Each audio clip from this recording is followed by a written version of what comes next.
टेन्यू sir, क्या कहना चाहेंगे AKTU राष्ट्रीय शिक्षा नीति को किस तरह से इम्प्लीमेंट कर रहे हैं आपने? नहीं, हम लोग राष्ट्रीय शिक्षा नीति के जितने भी वर्टिकल्स हैं उनको इम्प्लीमेंट कर रहे हैं पैरेलली, और उसके चूँकि कई आयाम हैं तो वो एक ही साथ नहीं पूरा हो सकता, बट उनके आयाम को 1 बाय 1 पूरा करने के लिए विश्वविद्यालय लगातार काम कर रहा है और उसको फ्रेमवर्क में डाल भी दिया है, तो उसका आउटपुट आपको धीरे धीरे मिलेगा। सर, जो स्टूडेंट हैं उनको इंटरनेशनल लेवल पे किस तरह से आप कंपटीशन के लिए प्रिपेयर करते हैं? क्योंकि कंपटीशन बहुत है, अपॉर्चुनिटी भी है, लेकिन कंपटीशन कहीं ना कहीं बहुत है। देखो, आपको बताऊं, अगर बच्चे ने अच्छा पढ़ा है तो उसके अंदर स्किल हम कैसे डेवलप कर सकें सो दैट कि वो पेटेंट के लिए जाए, स्किल करे, स्टार्टअप्स करे, पेटेंट्स बनाए, तो ये वर्ल्ड में आपको कंपटीशन इन्हीं चीज़ों का है। हमारे देश के पास पेटेंट्स कम हैं तो इसलिए उसका नुकसान होता है, पेटेंट्स कम हैं। जिनके पास पेटेंट्स हैं वो पैसे खूब कमाते हैं। आप कौन सा फ़ोन है, जिस फ़ोन का होगा उसको पेटेंट आप खरीदते हो, उसको पेटेंट का पैसा मिलता है, तो हमारी अर्निंग उनके पास जा रही है। तो हमारे पास भी अगर पेटेंट्स होंगे तो निश्चित तौर पर अच्छा होगा। तो बच्चों को जो चैलेंजेस हैं इन्हीं सब चीज़ों की है। टेक्नोलॉजी का चैलेंज है, उनको सुखी रहने का चैलेंज है। पैसा होना सफिशिएंट कंडीशन हो सकती है कि आप सुखी रहें, बट नेसेसरी कंडीशन सुखी रहने के लिए पैसा नहीं है। तो इसलिए आने वाले समय में बच्चों को सुखी भी रहना है। उनकी उम्र भी ज़्यादा होने वाली है। अब हम लोगों की जनरेशन की बात छोड़ो, आने वाला जो जनरेशन है उनकी उम्र ज़्यादा होगी हमारे इस जनरेशन से, ऐसा हमारे जो साइंटिस्ट हैं उनका कहना है। तो चैलेंजेस हैं, इनको टेक्नोलॉजी को यूज़ करना है। टेक्नोलॉजी को पॉजिटिव तरीके से उपयोग करेंगे तो इनके लिए चैलेंजेस ओवरकम होंगे।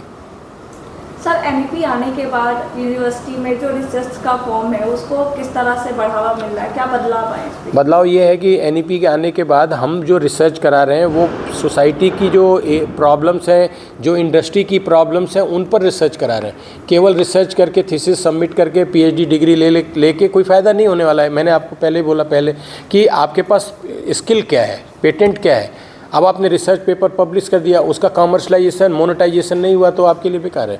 तो अभी ये NEP इसको कहती है कि ठीक है साहब, आप रिसर्च कर रहे हो, बट रिसर्च समाज के अंतिम वर्ग तक जाना चाहिए, रिसर्च आपका इंडस्ट्री तक जाना चाहिए। इसलिए रिसर्च इस तरह का है, वो हम लोग ऑलरेडी कर रहे हैं। हम लोगों ने प्रॉब्लम एरिया आइडेंटिफाई करा है।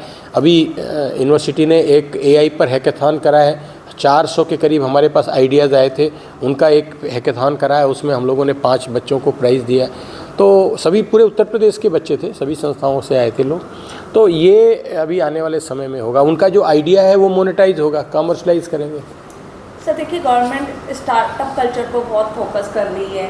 आपके यहाँ बात करूँ मैं, आपकी यूनिवर्सिटी में आपके छात्रों द्वारा, फैकल्टी द्वारा कुछ ऐसा इनोवेशन जो आप शेयर करना चाहें? सबसे पहले तो मैं आपको बता दूं, विश्वविद्यालय ने 2 क्रेडिट का एक स्टार्टअप और इनोवेशन इंक्यूबेशन के लिए कोर्स लॉन्च किया है।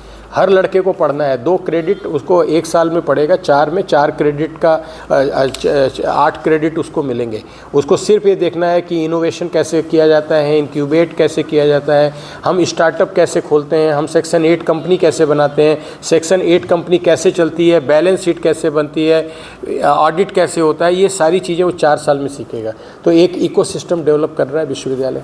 और विश्वविद्यालय में जितने हमारे संस्थान हैं, अभी आपके यहाँ NIT में 42 स्टार्टअप हैं, ऐसे कुल करके पूरे उत्तर प्रदेश में हमारे जितने भी एफिलिएटेड कॉलेज हैं उसमें 1350 से ज़्यादा स्टार्टअप्स हैं। और अगर आप केवल यूनिवर्सिटी की बात करिए तो हमारे पास 330 के करीब स्टार्टअप हैं, जिनमें से 108 कमर्शलाइज हो गए। सर लास्ट क्वेश्चन मैं आपसे पूछना चाहूँगी, देखिए जो स्टूडेंट है 12th के बाद स्पेशली यूनिवर्सिटी कॉलेज जाते हैं हम पढ़ने, तो उनको आप क्या मैसेज देना चाहेंगे? जो भी पढ़ो, पढ़ाई करो, कोई भी पढ़ाई कर सकते हो, बट उसके अंदर मैंने आपको बार बार उसी पे बात पे बोल रहा हूँ कि आप उसके अंदर उस पढ़ाई को समाज के अंतिम वर्ग तक कैसे पहुँचेगा, किस माध्यम से पहुँचेगा और उसमें उनका क्या योगदान होगा, ये उनको पहले दिन से ही देखना है। और सबसे ज़्यादा जो ज़रूरी है, एक ह्यूमन बनना है, मानवता रहनी चाहिए। पैसा कुछ भी कमा लो, बड़े आदमी हो जाओ, मानवता नहीं है, ह्यूमनिटी नहीं है, ह्यूमन वैल्यूज़ उनके अंदर होनी चाहिए। जो ह्यूमन के वैल्यूज़ हैं वो होना चाहिए। आप पहले दिन से इसको तो अपने साथ रखो और बाकी चीज़ों को उसके साथ इंटीग्रेट करो। Okay, thank you so much.